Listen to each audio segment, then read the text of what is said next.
Hey, Julie. Hey, Julie.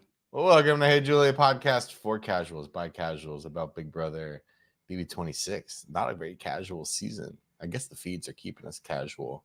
It is a Danielle, casual. Yes. happy Saturday. What's up? Happy Saturday. It's a great day. We're recording a little bit later than usual, but we both decided that we love that. And I don't know if people are going to join on the stream, whether they do or don't. We're happy and excited to be here. I think we had a fun week of Big Brother this week. We announced, I just want to say, we announced that we were going to start taping at 11 Pacific time instead of our usual 10.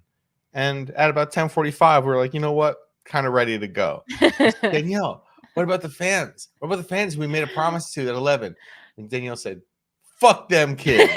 Yeah, I did. If we're ready to go, you would. I got time. When the juice is flowing, you want to let it flow. Let it go, I got juice today. Yeah. I got juice today. R.I.P. Joseph, your man. Yeah. Not my man. Rough week. Quinn's my man. Rough week for the video hive. Yeah. The Joseph stands. Josephines. The Josephines. Oh, that's a good one. That's a good one. I have some pretty unpopular things to say about our girl Leah later in the episode. But okay. I guess we'll start with should we start at the end? Should we start with Joseph? Yeah, let's start at the end. Okay. Well, that was the episode. So Joseph, email us, heyjuliebigbrother@gmail.com. We did get an email. We should talk about our email. Oh, we have an email to very much discuss. Joseph that went out. The extracurricular section. I mean, I guess like not the most interesting thing. I guess a lot of interesting stuff happened this week, but like something interesting to me that happened is Joseph got voted out, and I thought as a super fan he would be a pretty like good sport about it, but all of the interviews he's given, he's quite bitter. He's said like, if this was real Big Brother, I would have done better. Like things like that. Like if this was real reindeer, I'm waiting for reindeer games. Exactly. Like it's surprising to me. I feel like you're a super fan. You need to just like admit when you got.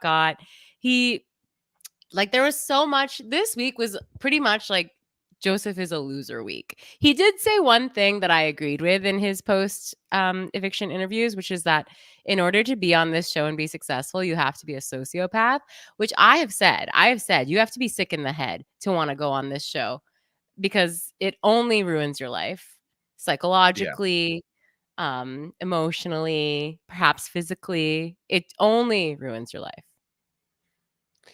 I think a lot of what Joseph says objectively is not false, but how he says it and who he says it to is his big issue.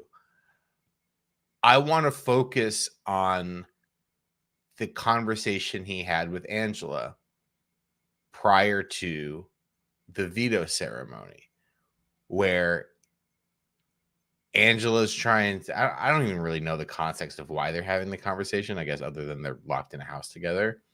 And Joseph's kind of giving her some game talk, and he's like, listen, I don't really see it for you. I don't really see you winning this game. Yeah, he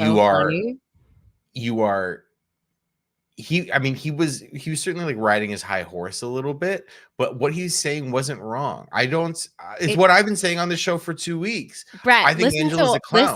Listen to me. What is so funny about this moment is I was like, I could see Brett doing this in the Big Brother house. Well, yeah, no, and it certainly led to his downfall. But you have to think about like what he's saying and who he's saying it to. Saying, Angela, no one can take you seriously. No one wants to work with you because you've repeatedly backstabbed the people that you're working with. That every time someone starts an alliance with you, 3 days later, you're going crazy on them. And whether it's the stuff about like Matt and the crazy eyes and kind of blowing up like whatever that alliance, like whatever that first alliance was with Quinn and Joseph that they brought to her like on day 2. Or whatever, whether it's working with Tucker and then immediately turning around on Tucker. Angela isn't a trustworthy person to work with at all. Not because she's like a schemer, because she's like not really in touch with her emotions and her feelings, and she can't play logically because she's such an emotional player. Great for TV, not great as an alliance partner. Joseph is not wrong in his read of her, but he's saying it to her, someone who freaks out about everything. Like, the read isn't wrong, but you can't say that to Angela, because Angela, as you are telling to Angela, has a short fuse and is highly emotional, and instantly, the moment she feels confronted, goes in tattles to everyone in the house and talks about how confronted she is, or how disrespected she is, and how she's a mother of moms, or like all that stuff. The thought isn't wrong. Telling it to Angela is wrong, because as you were explaining to Angela, Angela isn't trustworthy. What are you doing? Yeah.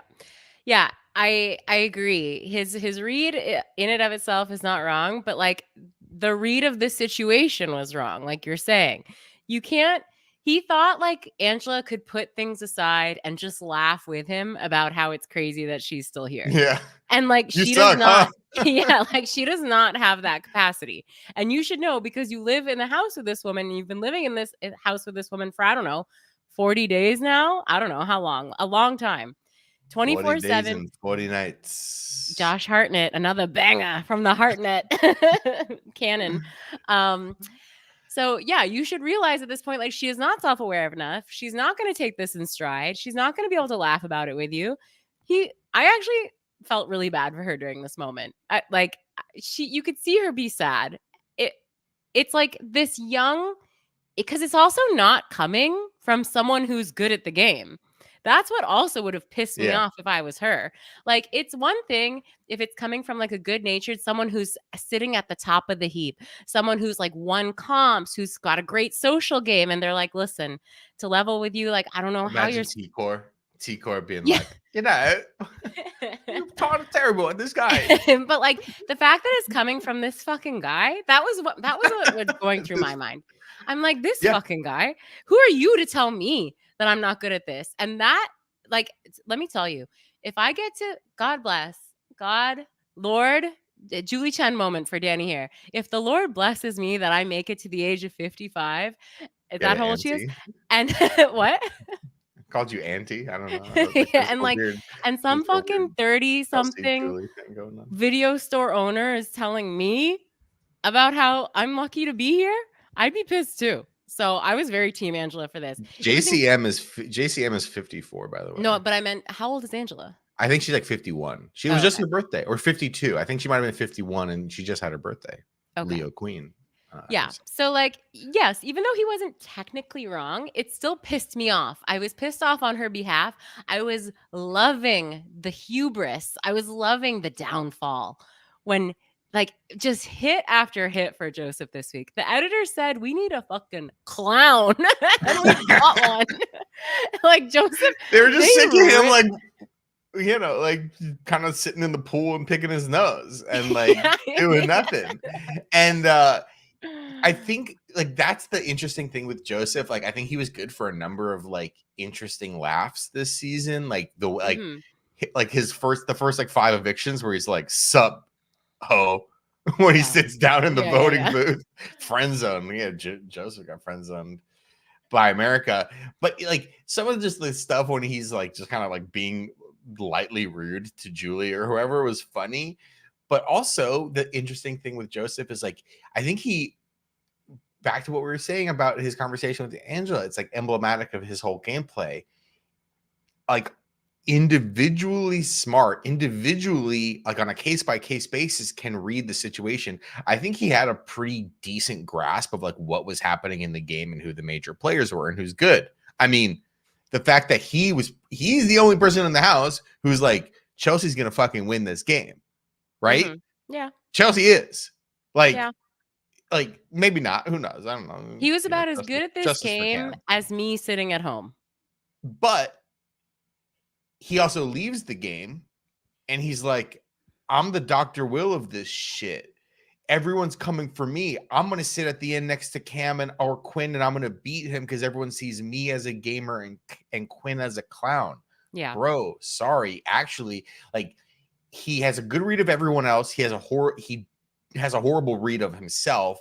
And then he's also not able to situationally figure too many things out. Like, as he said with Julie, he's like, he didn't actually think Leah was a separate conversation about Leah's decision. He didn't actually think Leah was going to use the veto, and he didn't actually think Quinn was going to name him as a nominee. And both of them happen. And then once he's sitting up there, nobody really likes this guy enough to save him. I think, honestly, as the House, I think the House should have voted out Chemo. I like Chemo, but I think Chemo is a much more dangerous. I think he's a much more dangerous player. I think Chemo absolutely can win this game. I didn't really think Joseph was towards the bottom of people who I kind of assumed would win this game. But the House actually made a kind of a worse decision just because Joseph is like weird and nothing. Yeah, he's got nothing. That man went into the Matrix for 24 hours and it was like no change, no net change of did you watch that episode? Oh, you missed that. I think I missed it. You missed that on the 2-hour episode. Oh yeah, I didn't watch that one. He got on the veto comp. He got the 24-hour isolation punishment, and it was called Enter the Matrix. Okay. And I thought you were just making it funny. No, it went. So he went into the have-not room, which is like kind of like black with the like geometric green matrixy lines in there, and there was a mini one of those hologram machines, like like the big one that like the America's HOH or Deepfake Veto was in. There was a mini one of those with a tiny Matt from week 1 in there, and and the little tiny Matt was just talking endlessly for like 24 hours, just like saying random facts. Wow, like maybe I should go watch it. It was kind of a funny segment. Yeah. Like I don't know if like that was actually happening for 24 hours or if it was only happening for like the 3 minutes that they chose to edit onto the show. But like backing up though, explaining a bit from 2 weeks ago, like aside from that, Joseph went into that room for 24 hours and nobody really cared. No one missed him. The TV show didn't really care either. Yeah. No, I mean, we say this when we see the like very first interviews that the cast does where they talk about like what's your strategy going into the game. And then in real time, you see it sort of play out where someone like Joseph is like clearly thought to himself, like, I'm going to throw comps. I'm going to like blend into the background. I'm going to be like Dr. Will. Okay, but what happens when like that doesn't work? You have to be able to adjust and live in the reality of your situation, not just the fantasy of how you think things are going to play out. Even if the fantasy works for the first little bit. For the first little bit, yeah, it's great to like be unnoticed. It's fine to throw comps. But when you're under fire and you can't win a comp, then you're in big trouble. And that's what he learned. And then he got voted out. Yeah. Scarkle says that man told MJ he would beat her in a jury vote to her face and then is shocked she voted him out. Delusion. It was a very delusional exit. And like the post. Yeah. Joseph. Delulu King. I mean, he was kind of an interesting character, but at the end of the day, whatever. Not a big loss over here. No, I wanna get into Leah though, because while this week was the dud edit for Joseph, as you said, the producer's like, we need a clown, we need a fall guy for this. A patsy. This guy with the mustache, let's get him. I think what happened this week, there was a lot of like, yeah, Leah, let's go, girl, slay. You show them this is the preseason Leah that we expected. It's like fantasy football where everyone's like really excited about a player and it kind of sucks for 8 weeks. He has one game where he scores 3 touchdowns. And we're like, oh yeah, you knew that's gonna be good. No, my take is a broken clock is right twice a day, and in Leah's case, a broken clock might be right once a day. I don't know how that's possible. And even with Leah too, there's a little bit of like, there's almost like I'm sorry to say it, like the 45th president thing going on where it's like, he's a fucking crazy person who says nonsense all the time. And then he shows up to like one military funeral and his like pants aren't falling down. And everyone's like, is this the day Trump became president? But do you think she's that bad? I mean, I think that's a pretty extreme comparison. I just think I like the comparison. I don't think she's actually evil like this man. Anyways, but it's like I didn't think Leah. I think everyone was excited because we had the like we had the like honeypot gameplay that we were hoping from Leah, the Leah who was really great in her pregame interviews, the Leah who in her opening night package says, I don't understand how a man has ever won this game because men are so easy to manipulate and I'm great at manipulating them because I'm so hot. Because you don't even notice the manipulation. That's a good manipulator, when you don't even notice that you're being manipulated. That is, and we got all of that this week. We got the shout out Luca Guadagnino. We got the challengers ref with the sunglasses and each guy in a different frame. Yeah. I didn't think Leah played very well this week. I think she put a big target on her, and she did all of this to essentially get out Joseph, who was a vote for her, who is someone who was desperately trying to, one of the rare people who was trying to work with her in this game. Listen, her winning a veto, showing that she has a bit of life, a little bit of juice in this game is not terrible. But to do this to save Angela, who last time someone randomly pulled out a veto and completely unnecessarily used it to save Angela, where's his ass? On fucking New York City with his dog hanging out. Watch out, Leah, because to Joseph's point, every time someone goes and puts their neck on the line for Angela, they're the one who's out next. They're the one who's bit next. And all of this to kind of get, like, she didn't want Joseph out, but like, you're close with Quinn, you're close with Joseph. They would do anything for you to like fart in a pillowcase and put it over their heads. Like, they're in love with you, and like you make this move that gets out one of the rarest few people in the house that actually wants to work with you. Talk to Joseph. Talk to Quinn. See who he would nominate if you used the veto. Because if it's going to be Joseph, then that's not a smart move for you, Leah, because Joseph is one of the few people in this game who's actually willing to work with you. So, like, we can all be like slay girl slay about Leah friend zoning guys, dumping them on the street, but I don't think she's particularly in a better position other than the rare chance she gets to final two and Angela gives her one sympathy vote and she loses 6-1 to Chelsie or whatever. Give me a break. I think we're seeing from Leah what we just described we couldn't get from Joseph. I think Leah is an extremely reactionary player. I think she doesn't have a lot of alliances. Her main MO is anyone but me. She doesn't I don't think she really cares. And I think that is actually a good thing in her favor. Like, yes, she could have worked with Joseph, but now he's gone. Time to adjust and adapt. I think she's actually very good at that. And I think it was bigger than just, I think the sense of like, go Leah, slay queen is much bigger than her like manipulating guys or like doing what she wants and the guy's not even caring. I think it's like it's a much bigger thing of like, someone won the veto. The HOH told them what they wanted them to do. And the person who won the veto said, I don't care. I'm doing what I want to do. Like, let's just take that situation. That's what we've wanted every single season for the past like 8 seasons. And we've got that basically every week this season. It's why this is a pretty good season so far. Yeah. I'm not saying that this is a bad, like, as far as entertainment value goes. I've been very casually watching every televised episode and nothing more. Like, I'm just saying for her, I guess my thing is like, you know, what I see on Twitter or whatever is like, oh, is this when Leah started playing the game? That's why I brought up the point I made before about a person who I shall not mention anymore. Like, is this when Leah started playing the game?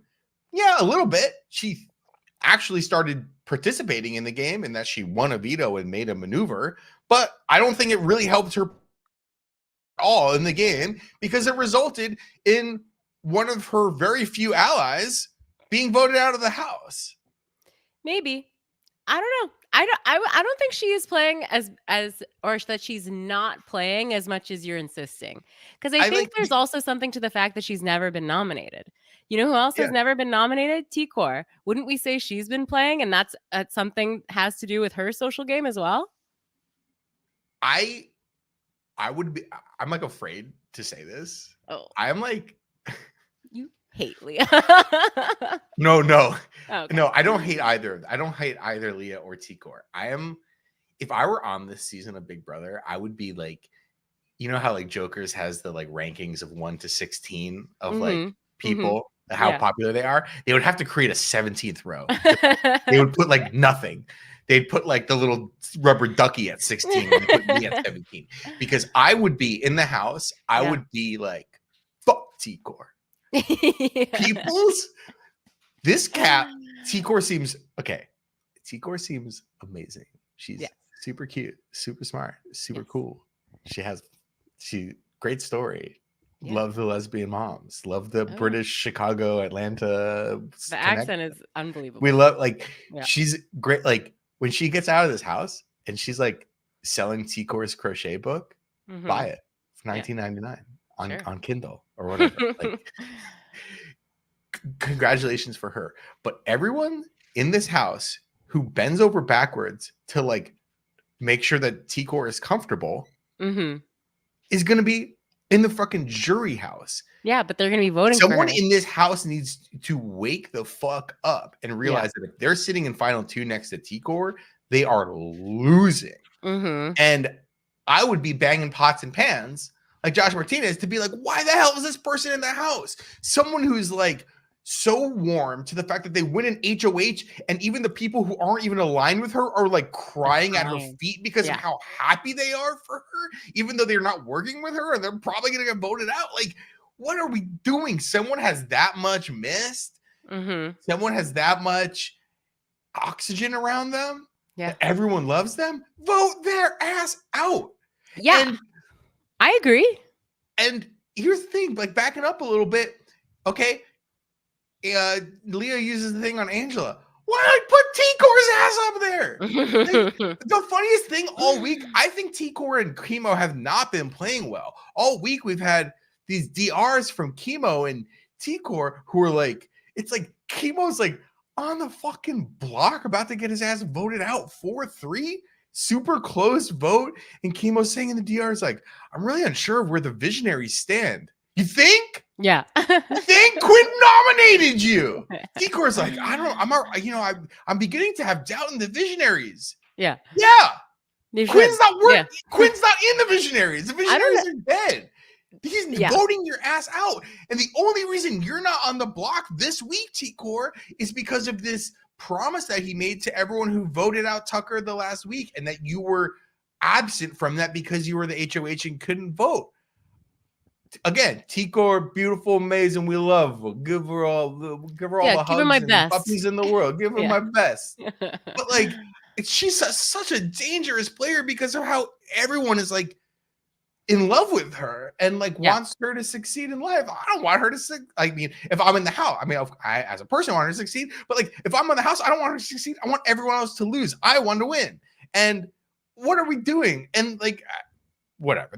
That's my rant about Tikor and like the moves that were made this week. What are we doing? Yeah.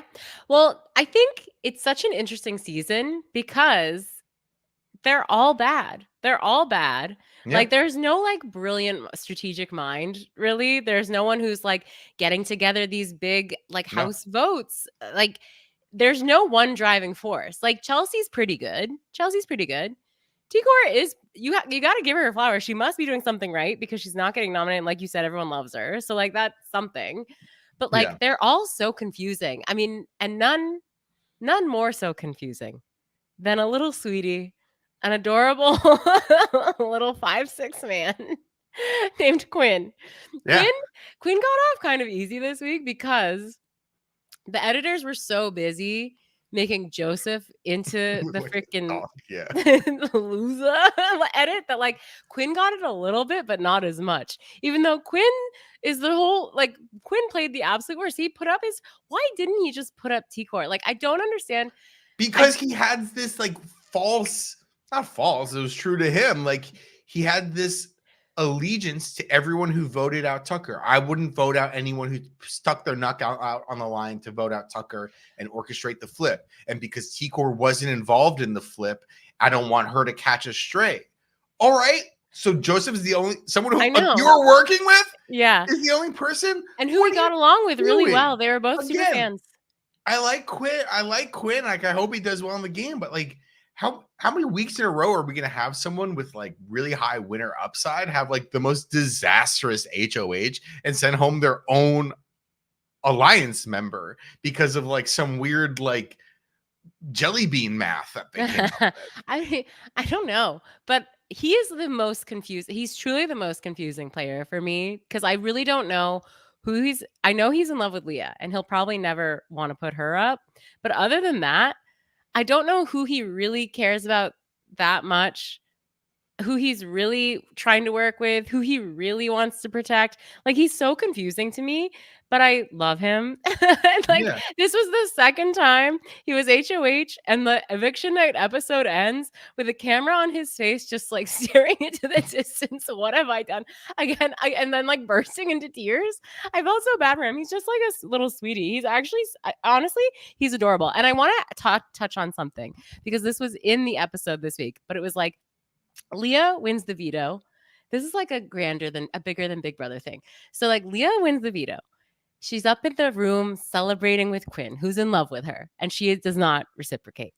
He goes on a monologue. He says, "You are sick nasty. You are a vision in yellow. You're sensational. You're kind to people.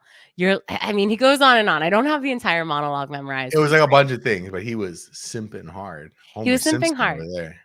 But I want to just say something. I am telling everyone out there, once you become a woman and you can appreciate a man being obsessed with you, it's actually not a bad thing for like, that's actually a great thing. I know Leah doesn't reciprocate. That's fine. She doesn't have to. But I don't think this is a bad thing for a man to be like. I actually love it. I think it's great that he's so in touch and so verbal about sharing when he feels positively about a woman. We don't see that enough, and we shouldn't mark it as a negative thing. Men at home, tell the women in your lives how much you care. Tell them that they're sick nasty. Tell them that they're sick nasty. I love it. I think it's great. Tell them that they look good in a certain color. I think that like I'm trying to bring of energy like, into my own life. yeah, the narrative of him being like a simp or whatever, like, sure, haha, funny. But I really encourage the women, especially out there, to actually think like, when a guy is nice to you in a way where he hasn't been like demanding anything in return, he hasn't been like creepy, he's just like in love with her and he says it. I think that's actually pretty nice. I don't think we have to like hate that. So that's just my piece on that. Would Leah like Quinn back if he had a regular haircut? Yes. I'm telling this is the other thing I've said from the beginning. If Quinn had short hair, he's a conventionally attractive guy. Like, Yeah. he's actually beautiful. Like, he would be in Lord of the Rings and he would be like Orlando Bloom. No, if he had just like a normal haircut and just like dressed like he skateboarded or whatever, Yes. you'd be like, cool guy. Totally. Cool guy.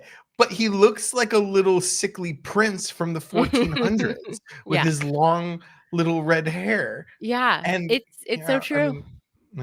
He needs Ryan Gosling in Crazy Stupid Love to come put him in a sports jacket and then change his life.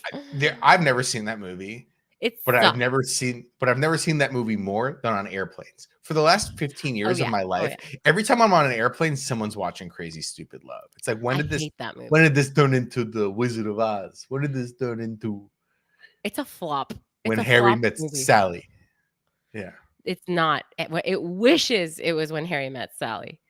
Ugh, whatever. Anyway, I really like a separate Quinn. Can we have like a separate Quinn conversation? Please. Are based off of our email from the week. Oh yes. While we're here. Yeah.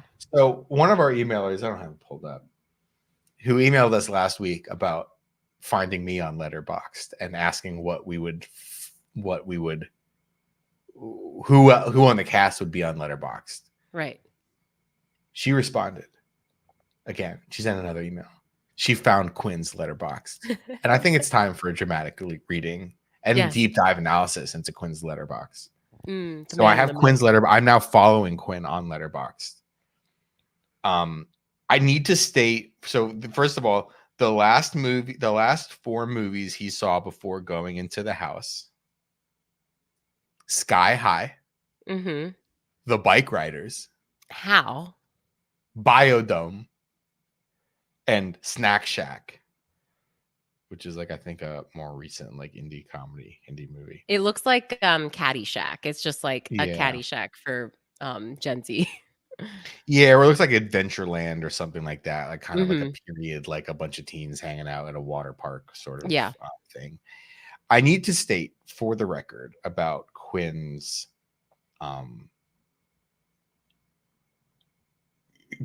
review situation. I love them. Quinn has given every single movie 5 stars, Which I including love. Madam Web, Yeah. including Fall Guy, Nope. Godzilla -1, that is a 5-star movie, including Five Nights at Freddy's. He's a positive person. Birds of Prey and the Fantabulous Emancipation of Harley Quinn. He has given one movie 2 stars. And that is the titular, the one and only Buddy Games of the prequel, the spiritual prequel to the television show Buddy Games. But he also hosted gave by Josh Duhamel. But wait, which was a competition hosted by Josh Duhamel on Big Brother. We need to also say he gave Buddy Games 2 stars, but he gave the Buddy Games sequel. There's a sequel film, and he gave that 5 stars. And in the review of the original Buddy Games with 2 stars, he says he's just disappointed because he loved the sequel so much that he thought the original would like live up to it. He gave one. He gave this. He gave Buddy Games 2 1 star. Okay, so I apologize. The only movies he's given less than 5 stars are the 2 Buddy Games movies. I did not know there was a second Buddy Games movie. The second Buddy Games movie is also called, I shit you not, Buddy Games: Spring Awakening, which is the name of a play about teenagers having sex in the late 1800s in Germany, and one of them dying from a botched abortion, and the other one unaliving himself. Great reference. Great musical. We love it. Great musical. We love it. Leah Michelle. Jonathan Groff. He's never been better. Oh, yeah. Oh, well, yeah. he has been. Actually, he has been better. He's always good. So you know what? They're both always good, but they're great in this. John Gallagher Jr. of The Newsroom. Yeah, exactly. JGJ. Quinn's 1-star review of Buddy Games: Spring Awakening. I accidentally watched this thinking it was the only Buddy Games movie. And wow, imagine if Without a Paddle, Grown Ups, and Tag had a baby, and its one punchline was, quote, haha, PC equals dumb. You know what?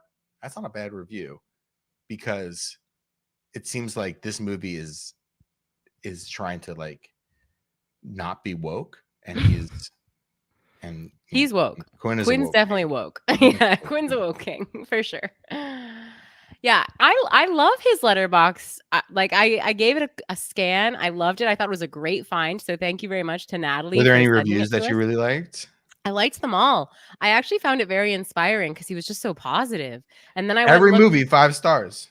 Yeah, I went and looked back at my own reviews because I was like, I wonder if my reviews, like if a stranger read my reviews, like what if I went on Big Brother and everyone found my Letterboxd reviews, would they think I was crazy? And I was like, I actually hope they do. And I appreciate that he's just a very positive person. He's the embodiment of, if you can't say anything nice, don't say anything at all. Instead, just give Madam Web 5 stars. Well, we chatted a lot about Quinn.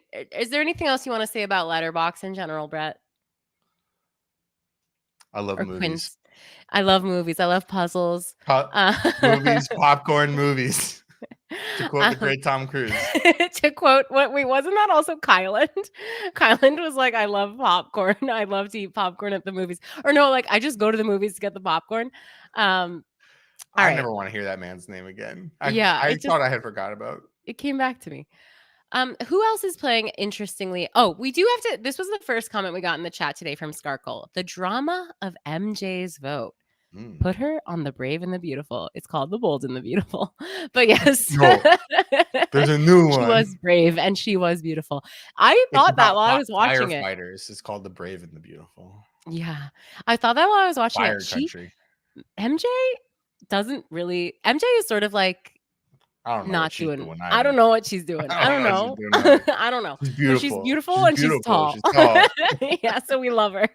We love her. We appreciate her. She's young. She's 22. You know, she's figuring stuff out. But she came into that DR with her hair so gorgeously done. And she sat at like such an angle and she said, I vote Great to evict. posture. Great posture. And she took the most beautiful sigh, her makeup done, her eyes welling up. Joseph. And then she lied. It was beautiful. I mean, I think it was more realistically, it was like, I vote to evict Joseph. Shout out to my friends and my love. But like, still, it was Yeah. it was such a good TV moment. Like, good for her that she got that moment. And she, you know who loves her? Julie. You know why? Because MJ loves God. What else is going on? Who in else Big is Brother? playing? I Rubina, want to. congrats to her. I want to give Rubina her flowers. Oh yeah, She killed it. The second that comp started, she was already halfway through the jungle gym, and like Yeah. Joseph was like, "What?" And I was like, "This is over." She Why didn't they killed save it. this for Tucker? Yeah, good for her. She won. She won something. Proud of her. Happy for her. Who else? Chemo, fine, whatever. I don't know. He doesn't really like play for me. Same for No, yeah. Cam.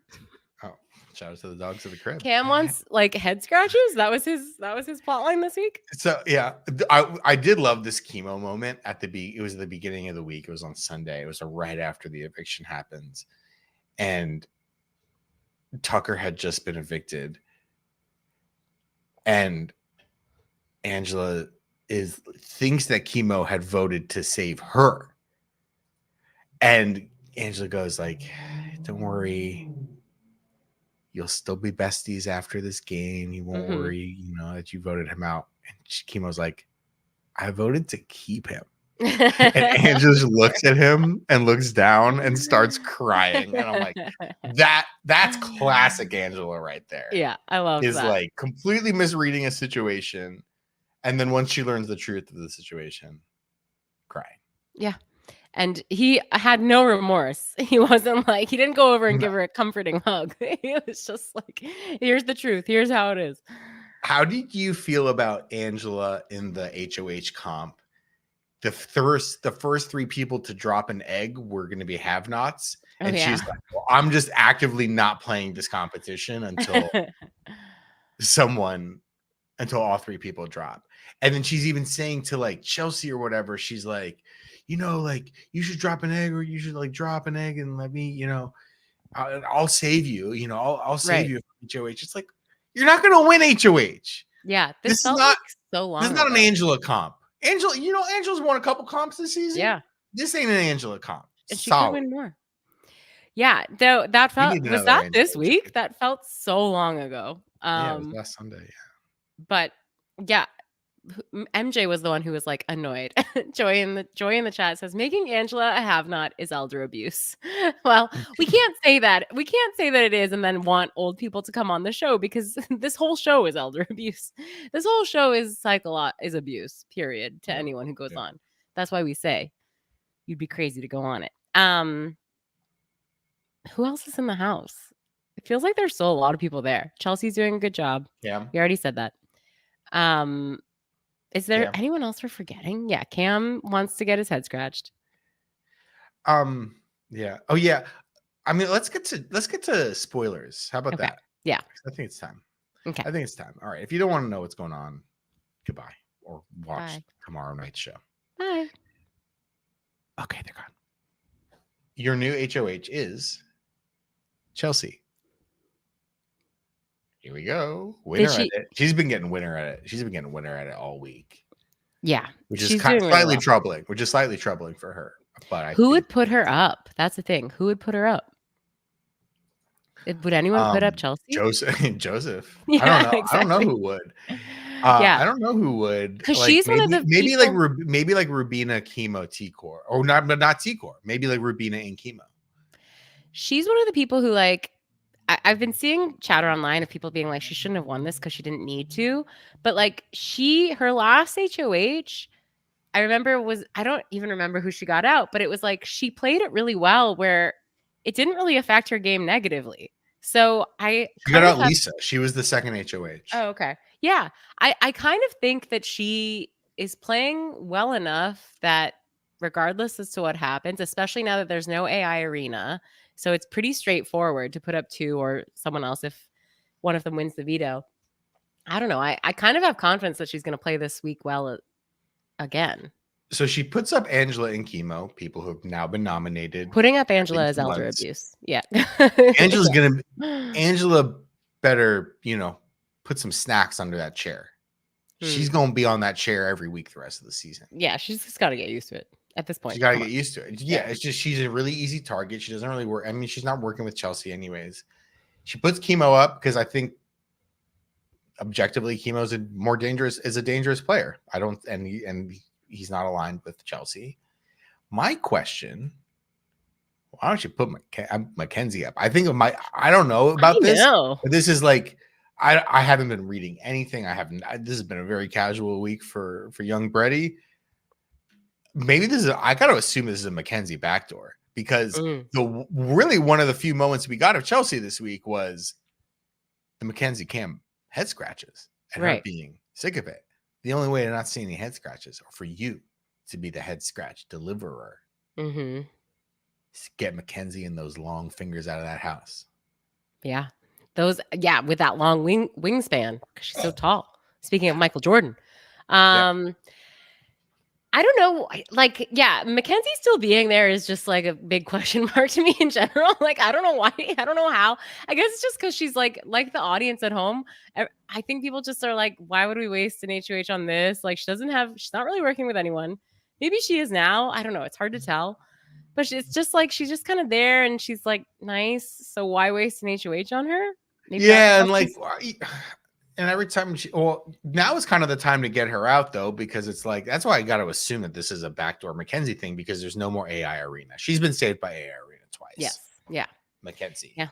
And she is better. She is better than much of the rest of the cast at comps generally. So like, I gotta assume that Mackenzie is the target here. We have not had a veto played yet, but I think we have veto players. Oh, here's the thing. Veto playing in veto. Chelsie, Angela Chemo, Quinn, Rubina, Mackenzie, MJ. So she might win that veto and keep shit exactly the same. She might. We'll see. I think Leah's gonna go by unscathed. Do you think she's an option for Renom? Absolutely. That's why I was like not crazy about Leah's like move. Like I think she absolutely is. Now that she's so tightly aligned with Angela. I don't know. I think Rubina is. I think Leah is. I think T-Core is. Yeah. I think the only people who are completely safe this week are Cam and Quinn. I'm aligned with what you were saying earlier about like, I want to see. I actually wouldn't. I like Leah. I like T-Core, but I would like to see them on the block just because it's fun to see the people who have never faced that pressure deal with that pressure. So you want to see high status, low status. You want to see people in different situations. It's been such an interesting season with so many people being on the block and because the veto is always getting used. So those are the only two that we haven't seen have that pressure. You know who is great under the pressure, who never once lost their mind? Cam. Cam's chilling. He doesn't know. He's fine. He's loving his life. Yeah. Cam's gonna win $1 million. Is it $1 million? On a different show. Not on this show. He's gonna win the Summit season 2. Oh my gosh. Did you notice they played such great heights for that commercial? Also, I have a question. No one asked this. I asked this question. I have a question. Good. Leroy Jethro Gibbs. I have nearly stopped and like just written down the words of that commercial because it's the guy's name. What's that actor's name? It's like Adam Prescott is Leroy Jethro. Austin Stowell. And it's just like how many gibberish words can you put that mean nothing in a commercial? Because it's like this fall, Austin Stowell is Leroy Jethro Gibbs. And who the hell is like who is that? Why would I know who that is? I think my guess is it's the Mark Harmon character from NCIS. It's a prequel. It's called NCIS Origins. Oh, I can't even get to that because I'm so focused on the names. This is just a guy who's just played like different people named like Russell or Frank in like a bunch of different shows for like years. Yeah. Okay. Well, I just needed to clarify that because it played, and every time it does get my attention. I must admit, I'm always like Leroy Jethro Gibbs. Sounds Austin, and they got Austin Stowell to play him. yeah. Wow. Wow, I should this is know just about what the fans wanted. this. Yeah. Um. Okay. Should we get into some questions? That was my question. Absolutely, yeah, absolutely. Pisgy wants to know, have you ever watched the season, or at least clips, of Trisha Paytas on British BB? They remind me so much of Angela. So I don't know. I've never seen any British Big Brother. I know who Trisha Paytas is because of I've seen clips of the podcast Frenemies on TikTok, which they used to be on. I know they're a huge YouTuber and a controversial figure, shall we say, but beloved it seems. But no, I did not watch that. The only British Big Brother I watch is T-Core. Yeah, exactly. Miss Jen wants to know Keep it to North America. yeah. R.I.P. BB Canada. R.I.P. Is Julie giving an MJ vibe, or is she embracing her inner Angela and wearing mom jeans? Oh, we gotta discuss this. The outfit? This was the first not hot of the summer. It was like, but it wasn't. I didn't find it offensive. It was just like very blah. But what's the weirdest? She was going to the mall later. Yeah. Why MJ vibe? MJ like Mackenzie or like Michael Yeah, I Jordan? think so. Oh, we need a clarification, Misto Jen, on whether it was Michael Jordan, Michael Jackson, or Mackenzie. Misto Jen also asked, Misto Jen. Or Misto Jen, yeah, exactly. Did Ainsley just ruin the rest of BB6 by closing the arena? Yeah, it was about time. Like, yeah, because there's just so few people. Well, not there's so few people. Yeah. Oh, I think this is Misto Jen in the thing. She says Mackenzie. Oh, it's like, yeah. Why did Julie say that? That's a great point. Is it because they were both wearing cross necklaces? Like because they both worship the Lord? I didn't understand what she was talking about. I know it seems like she loves Mackenzie. And it also seems like Julie did not love Joseph. No. The vibes were not there. The hand was out for the handshake. Yeah. Matt comes Keep out away from me. Give me a hug, yeah. My brother. She was like, yeah, keep your distance. COVID. Oh, sorry. Yeah, COVID's back. We have to social distance. Yeah. No other really interesting. Like, I'm trying to think of the goodbye messages. There wasn't really anything that exciting. No, it was kind of Chelsie and Angela dunking on him. I didn't watch like the full all of the goodbye messages, but right. I think that's it. I don't know if we have. I think that's all of our. I think that's it. We had a great time today. We talked about Quinn's Letterboxd. I watched the first episode of The Perfect Couple starring Nicole Kidman and Liev Schreiber on Netflix. Oh, yeah. You know, this is catnip. This type of show is catnip for someone like me. It's set in Nantucket. Nicole Kidman plays a rich mom, a boy mom, 3 boys, 3 sons. Someone dies on the beach. The girl from White Lotus season 2, Megan Faherty, is in it. She's adorable. We love her. She's great, yeah. It's the first episode's not hot, but I'm gonna keep watching. But it's like it's a classic like who done it. Someone shows up dead on the beach. Who killed her? We don't know. One of these rich people, one of these other people. We don't know. But I'm gonna give it a go because it really is offering everything I usually like to watch. I mean, it's no Austin Stowell as Leroy Jethro Gibbs. Or remember that other? I was like, as I was watching The Perfect Couple, starring Nicole Kidman. Nicole Kidman, by the way, cannot stop working. Addicted to working. Like, is in every show. I know. I cannot deal. Remember the one with Hugh Grant? That's what I was just going to say. That's what I was just going to bring The Happening? It was like The Undoing. Or The Undoing, yeah. And it was like the twist of that show was like the most obvious person. Hugh Grant did it. Like, yeah, we all thought it was Hugh Grant and they made it seem like it was him the whole show. And then the twist was like, yep, you're right. He did it. That was like that was not a good show, but it was a great early COVID show that like everyone watched. I also remember too. There was like all I remember about the finale was there was a helicopter involved. Like Hugh Grant steals a helicopter, or she like is like, "You need to get on the helicopter to find my son," or something like that. It was Yeah, and it was really like good. she wasn't British, but he was. Like, why wasn't she allowed to have an accent? But he was. It was so. But Yeah. Well, Australians can't date British people. I don't know if But sure. each of them individually is allowed to be. Australian can date an American can date a British person, but the These are British the and rules. Australians can't. Yeah. Yeah, they can't mix. That's it. That's it. I guess that's it from me. That's it. Watch one episode of a show I didn't like. But also, I did. You know what I did do? I forget if I had done this last week yet or not. I did end up rewatching Trap again. Yeah, good. Yeah. Okay. Well, I was gonna say if we don't have any movies to talk about, you can just talk about your Talk about Trap some more. That's it. Thank you all so much for listening. Thank you for your questions, your comments, your email with your investigative reporting into Letterboxd accounts. Yes. We appreciate it all. You can email us, heyjuliabigbrother@gmail.com. You can tweet us. You can join the Discord. We got someone joining the Discord today. We always got a couple trickling in. So join if you're hesitating. It's very fun and friendly. I love the season starts and it's like, we found Kenny's TikTok. We found Kenny's Instagram. On that day one, they got to find these people's Letterboxd. Yeah, that's how we're Letterboxd. going to know. So much more insightful. Yeah. All right. I had a great time today. Me too. Me too. Bye, Julie. Sorry that has to end. Yeah.